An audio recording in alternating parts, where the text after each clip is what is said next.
Les paragraphes sont probablement le type de bloc dont vous allez vous servir le plus souvent. Alors les paragraphes, contrairement à la plupart des autres blocs ou composants, ne sont pas nécessairement disponibles lorsque vous invoquez le menu contextuel des composants. Alors que vous soyez dans les composants généraux, les composants de type style de texte, vous voyez que les paragraphes ne sont pas nécessairement cités. Cela, c'est tout simplement parce que pour insérer un paragraphe, tout ce que vous avez à faire, c'est rentrer le texte comme vous le feriez dans Word, dans OneNote ou n'importe quelle autre application. Donc je vais par exemple écrire paragraphe.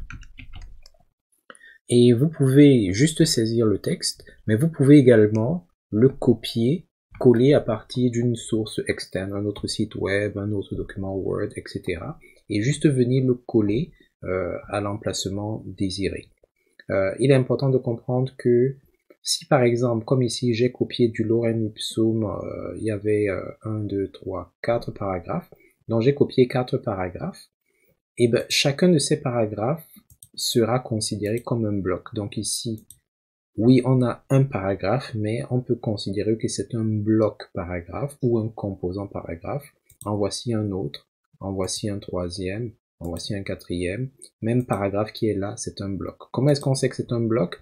Lorsque vous cliquez sur ce texte-ci, vous pouvez voir à l'extrême gauche là des points qui apparaissent. Ce sont des espèces de poignées qui permettent de sélectionner le bloc tout entier. Vous voyez que quand je clique dessus, ça surligne tout ce qui fait partie de ce bloc-là. Si je fais pareil ici, vous voyez que c'est cette zone-ci qui va être surlignée. Pareil là, idem là. Donc c'est comme cela que fonctionnent les paragraphes.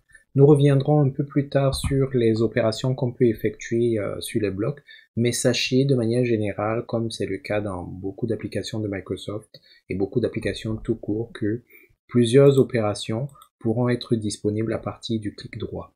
Vous n'aurez qu'à sélectionner le bloc qui vous intéresse et puis en activant le menu contextuel via le clic droit, un certain nombre d'options va s'offrir à vous et plusieurs de ces options seront circonstancielles au type de bloc avec lequel vous êtes en train de travailler.